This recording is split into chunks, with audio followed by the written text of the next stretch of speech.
Di episode khusus kali ini kita akan membahas tentang ROS atau Retribusi Online System yang dibuat oleh Bapenda DKI Jakarta.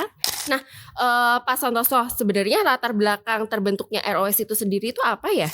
Karena selama ini kan yang kita tahu bahwa ROS itu masih berjalan dengan lancar, ternyata di dalamnya pun masih ada ganjalan-ganjalan seperti itu ya Pak ya.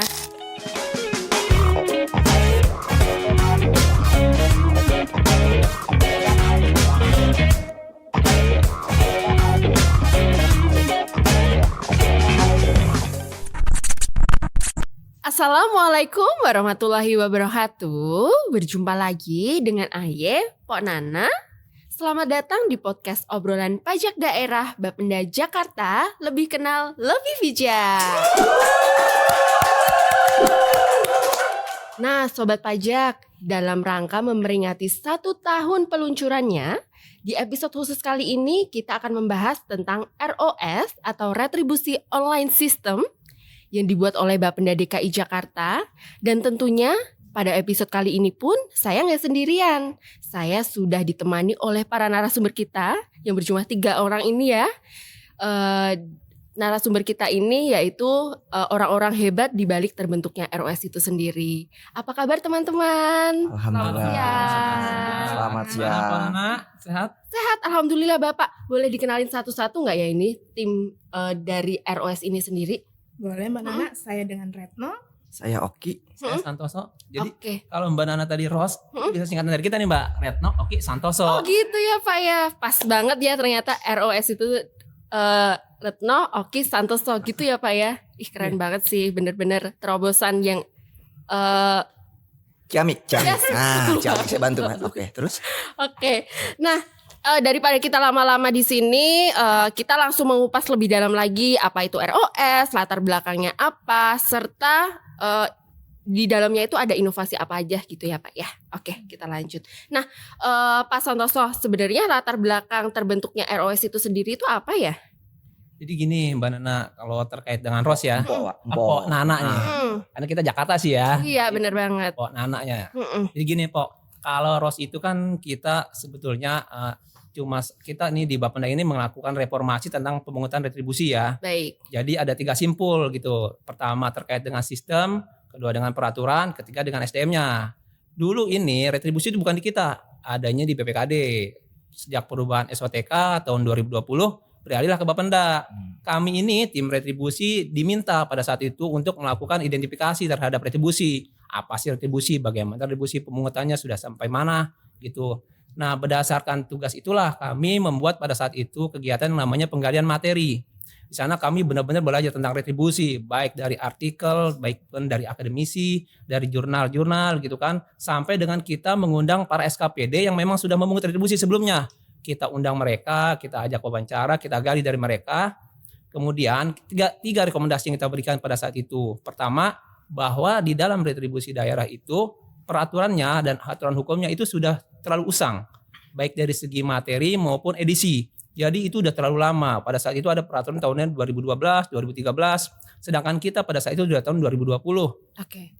Kemudian rekomendasi kedua kita ada terkait sistem. Nah, sistem pada saat itu yang dimiliki oleh BPKD IRED mungkin ya pada saat itu mereka masih lebih mengutamakan pemungutannya, tetapi belum secara kompleks membahas tentang menu-menu pelaporan, rekonsiliasi, penghapusan piutang, sampai dengan beberapa menu yang dibutuhkan para SKPD. Makanya pada saat itu kami berencana mengagendakan untuk membuat yang namanya sistem baru. Yang kemudian yang ketiga adalah kurang atau meratanya kemampuan para SDM pemungutan retribusi terkait dengan aturan retribusi itu sendiri. Makanya jadi dari 3 agenda ini sudah 2 yang kita selesaikan. Yang pertama terkait peraturan, kita sudah mengeluarkan peraturan materialnya, tinggal peraturan formilnya sedang kita bahas.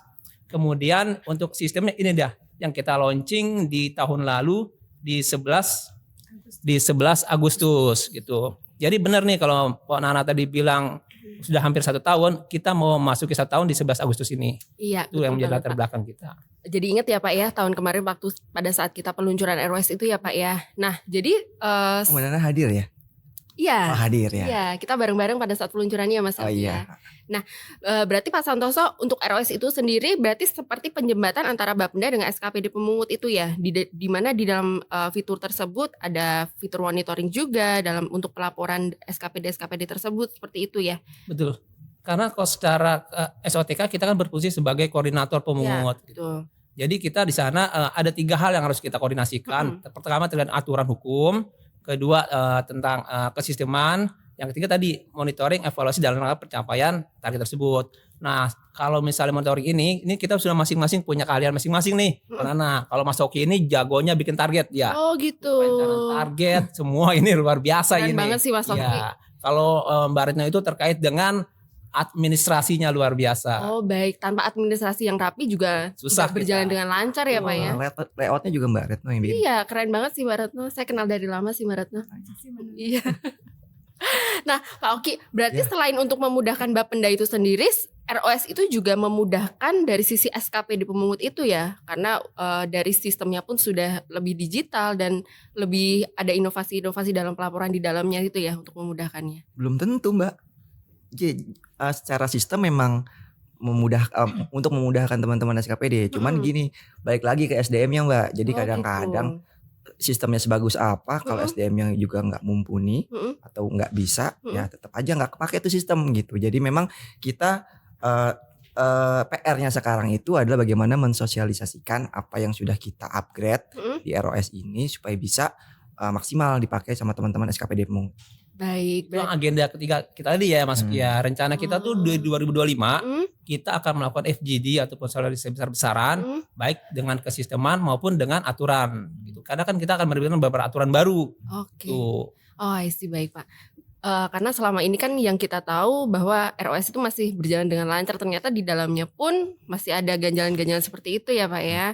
Dan memang untuk rencana kedepannya akan ada sosialisasi atau BIMTEK seperti itu ya untuk SKPD pemungut. Sebetulnya gini, yang dimaksud Mas Oki itu bukan ganjalan dalam artian kendala. Tapi ini kan kita membangun sistem yang memang untuk memenuhi semua kebutuhan SKPD. Jadi inovasi itu tiada henti kalau kata Bang Komeng ya Mas Oki ya. Bang Komeng. Ya. Jadi emang inovasi kita ini saat ini belum terhenti gitu. Jadi kita ada roadmap kita sebetulnya ada 3 tahapan. Yang pertama kita meluncurkan ROS ini udah. Yang kedua kita mengintegrasikan ROS dengan beberapa sistem yang ada di SKPD.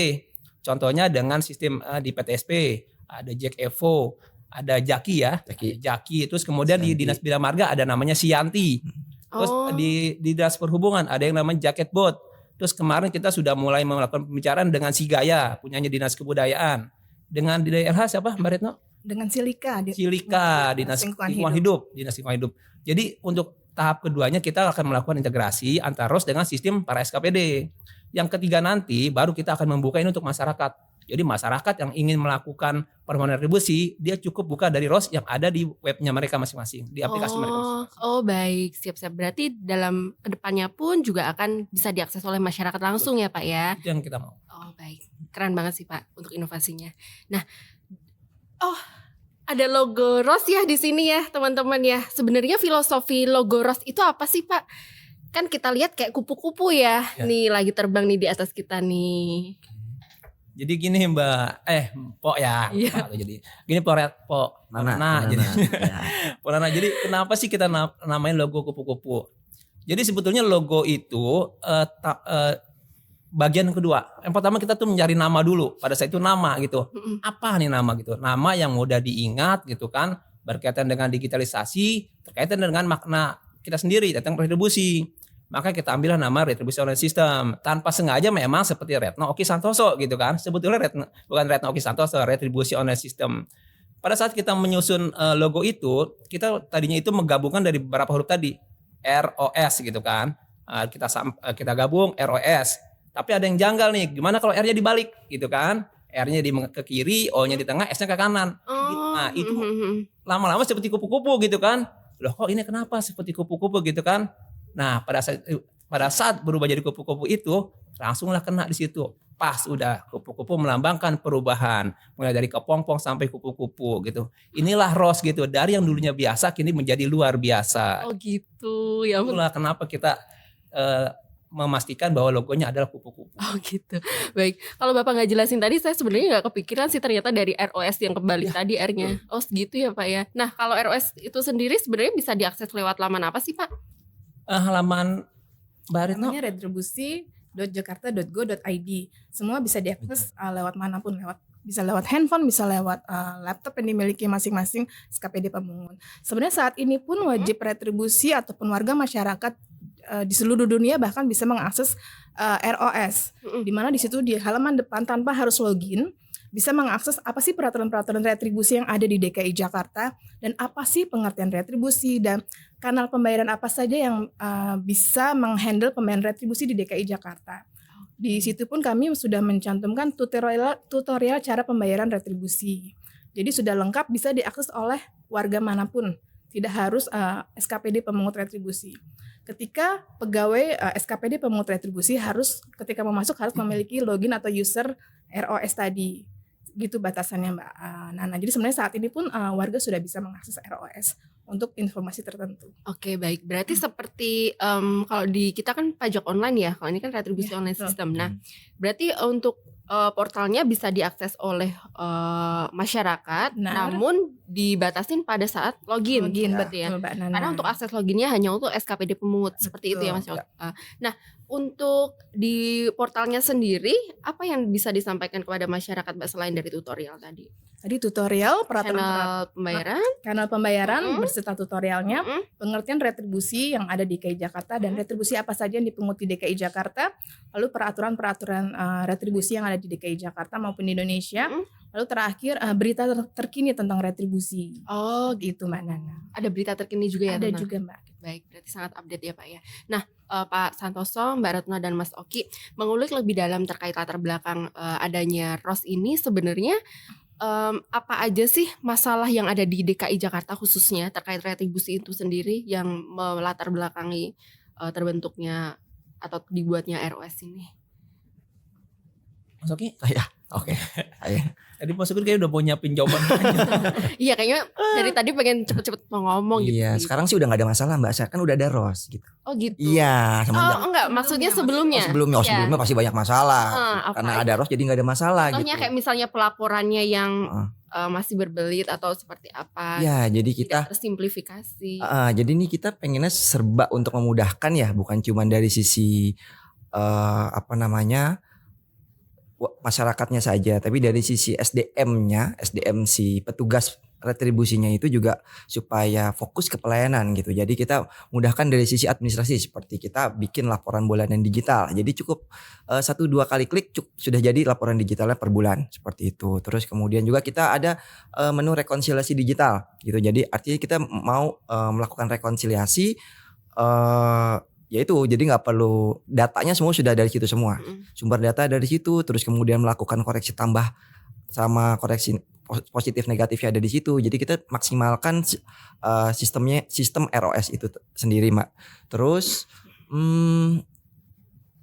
peraturan-peraturan juga kita ngupdate dari situ juga untuk peraturan terkait. Jadi memang kita pengen semuanya tuh udah terselesaikan di ROS itu Mbak. Gitu. Oke baik, berarti selain memang untuk SKPD itu sendiri juga untuk mengedukasi masyarakat juga ya Pak ya? Ya, cuman masih mungkin tahapannya masih belum terlalu banyak gitu karena tadi kita di fase ketiga untuk itu gitu. Mungkin gini Pak Nana, jadi kan kalau kita bicara tentang ROS tadi itu kan sebetulnya aplikasi pemungutan retribusi ya, itu di dalamnya ada yang namanya untuk pendaftaran, terus penetapan, pemungutan yang meliputi pelaporan dari penetapan sampai pelaporan, rekonsiliasi dan sebagainya terkait dengan monitoring piutang. Jadi mungkin dulu yang tadi Mas Oki sampaikan ya, di sistem yang lalu itu makanya mungkin sistem itu pada tahap awal ya, mereka lebih fokus ke hanya penetapannya saja. Jadi orang mau mengajukan retribusi, melakukan permohonan, ditetapkan surat ketetapan retribusi daerah yang namanya untuk bayar. Nah, kemudian setelah itu kita sebetulnya butuh yang itu lain tuh. Lebih dari itu kita butuh monitoring pembayarannya, pembuatan pelaporannya, penyiapan bahan-bahan untuk audit gitu kan, seperti rekonsiliasi, piutang dan sebagainya. Nah yang seperti itu belum ada di yang dulu. Nah kita menyempurnakan dari yang dulu belum ada dengan cara tadi kita melakukan dialog dengan para SKPD, apa sih kebutuhan mereka, terus untuk kebutuhan audit apa, dan kita lengkapi di dalam ROS tadi yang seperti Mas Oki sampaikan. Baik Pak, berarti untuk saat ini untuk ROS ini manfaat yang langsung dirasakan itu sebenarnya buat SKPD-nya ya Pak ya? Iya, SKPD betul. pemungut itu ya. Karena tadi yang disampaikan Mas Oki tadi laporan bulanan sudah tersedia. Jadi langsung menginput aja ya Mas Oki ya? Atau? Tinggal klik sebenarnya Mbak. Oh gitu. Tinggal periodenya dipilih, kemudian bulan apa, Januari misalnya dipilih Januari, klik langsung keluar semuanya. Oh baik. Nah terus Pak, selain itu mungkin yang disampaikan dari para SKPD pemungut ke Pak Santoso, ke Mas Oki, ke Mbak Retno, apa aja sih manfaat selain itu yang dirasakan dari para SKPD itu Pak? Testimoni-testimoni yang ada gitu. Apa Yang mungkin pertama- pelaporan yang jadi tersimplifikasi atau? Ya, salah satunya itu mungkin mereka kita mencoba di dalam ROS itu lebih terpola. Jadi mereka butuh apa, mereka tinggal milih. Mereka butuh apa, mereka tinggal milih. Gitu. Kita melakukan kemudahan-kemudahan dalam mereka melakukan pelaporan. Terus kemudian dari segi pemungutan kita memilih beberapa tambahan menu terkait pemungutan. Kita bisa memisahkan pembayaran pokok dengan denda yang dulu tidak ada. Terus kita bisa melakukan metode angsuran yang sudah kita siapkan di sana gitu. Jadi ada beberapa yang mereka lakukan langsung dalam segi pelayanan untuk masyarakat. Ada juga yang mereka rasakan untuk kebutuhan mereka sendiri dalam bentuk pelaporan dan pertanggungan audit gitu. Jadi sebetulnya dampaknya kita sebetulnya bukan hanya kepada SKPD pemungut, tetapi terhadap wajib retribusi itu sendiri gitu loh. Dengan sistem yang mudah kok, lengkap dan sebagainya itu kan akan memberikan pelayanan yang lebih terukur, terarah dan cepat, kompleks, komplit ya kepada wajib retribusi dari SKPD pemungut. Oke, baik Pak. Berarti selain permohonan dari SKPD pemungut itu sendiri, masyarakat yang mengajukan permohonan ke SKPD pemungut pun bisa dijembatani menggunakan ROS itu ya, seperti tadi yang angsuran retribusi tadi ya. Bisa. Jadi ada juga nih, jadi gini, selama kita juga melakukan supervisi, tugas kita salah satu melakukan supervisi. Dari beberapa kunjungan kita ke para SKPD, kita tanya di sana, mereka sudah menggunakan sistem belum? Kalau menggunakan sistem seperti apa modelnya? Kita selalu mensupport mereka agar pelayanan yang terhadap masyarakat itu tidak lagi bersifatnya manual. Oke. Jadi tidak perlu masyarakat harus hadir ke kantor mereka, tapi cukup bisa melalui digital, melalui internet. Nah setelah itu, setelah sistem mereka bisa menampung permohonan mereka, sistem mereka lah kita integrasikan dengan sistem Bapenda. Jadi mereka cukup menerima permohonan secara digital, masuk ke sistem mereka, database di sana, langsung terintegrasi dengan kita, sehingga bisa menerbitkan SKRD tanpa mereka harus berkali-kali orang datang, diterima, dicatat di manual, dimasukkan ke komputer, masuk ke sistem kita yang dulu rumitnya seperti itu, kita bisa lakukan dalam sekali gerakan cukup dari rumah si WR sampai ke mereka, sampai ke kita, balik lagi ke mereka, dan balik ke WR. Iya, keren banget sih Pak. Itu berarti proses bisnisnya dari WR ke SKPD para pemungut, Bapenda, balik lagi ke SKPD pemungut, balik lagi ke WR ya Pak ya. Inovasinya keren banget sih ini, Mbak Retno, Mas Oki, Pak Santoso.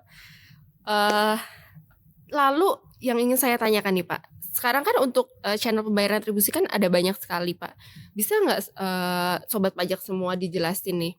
Jadi sebelum adanya ROS sama setelahnya untuk channel-channel atau kanal-kanal pembayarannya itu berubah menjadi berapa dan apa saja gitu Mas Oki? Kalau pembayaran mungkin ibu-ibu lebih fasih ya. Secara kita sering membayar Ya. bayar tagihan. Nah, dulu sebelum ada ROS, sekitar ada 7 kanal pembayaran, Mbak. Terutama di handle Bank DKI melalui teller Bank DKI, ATM Bank DKI, lalu edisinya Bank DKI. Dan juga ada beberapa pungutan menggunakan Jack-card-nya Bank DKI. Oke. Juga ada beberapa SKPD yang menggunakan auto debit Bank DKI. Lalu ada Tokopedia dan GoPay. Jadi sekitar ada 7 kanal pembayaran. Sedangkan sekarang sudah nambah nih. Nambahnya itu ada beberapa marketplace ya, karena kita kan ibu-ibu senang belanja di marketplace ya. Bener banget Mbak. Jadi belanja bisa sekalian langsung bayar. Benar, dulu sudah ada Tokopedia, sekarang nambah Shopee, lalu Blibli. Lalu karena kita sering ke Alfamart dan Indomart, kami tambahkan juga nih ke Alfamart dan Indomart. Juga sekarang kita sudah bisa pakai QRIS ya, atau QRIS ya, karena sudah lagi ngetren kan QRIS di mana-mana. Jadi kita juga harus bisa menghandle pembayaran dengan menggunakan QRIS. Seperti itu Mbak Nana. Jadi dari sekitar 7 kanal pembayaran menjadi 13 kanal pembayaran retribusi untuk saat ini setelah adanya ROS. Oh iya, nambah 6 ya berarti ya Mbak ya. Itu memudahkan wajib retribusi banget sih buat ngebayar tagihan-tagihannya itu ya Mas Oki ya. Benar Mbak. Nah selain itu kalau dari sisi penerimaannya nih ada nggak sih perbedaannya sebelum di launchingnya ROS sama sesudahnya nih Pak Santoso? Apakah naik secara signifikan atau memang ada kenaikan atau bagaimana? Boleh nggak dijelasin ke sobat pajak semua? Kalau penerimaan itu pasti jelas meningkat ya. Jadi karena kan dengan jadi gini, sebetulnya retribusi itu yang kita berikan itu sebetulnya tidak untuk warga DKI Jakarta saja.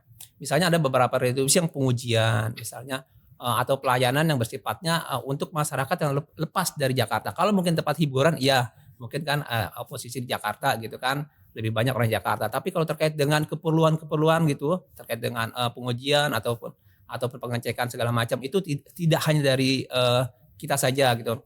Dan ada banyak dari daerah-daerah lain pun yang kalau misalnya melihat fasilitasnya kita lengkap di kita standar ISO kita lebih bagus, itu banyak dari pihak-pihak luar daerah pun akan ke kita gitu.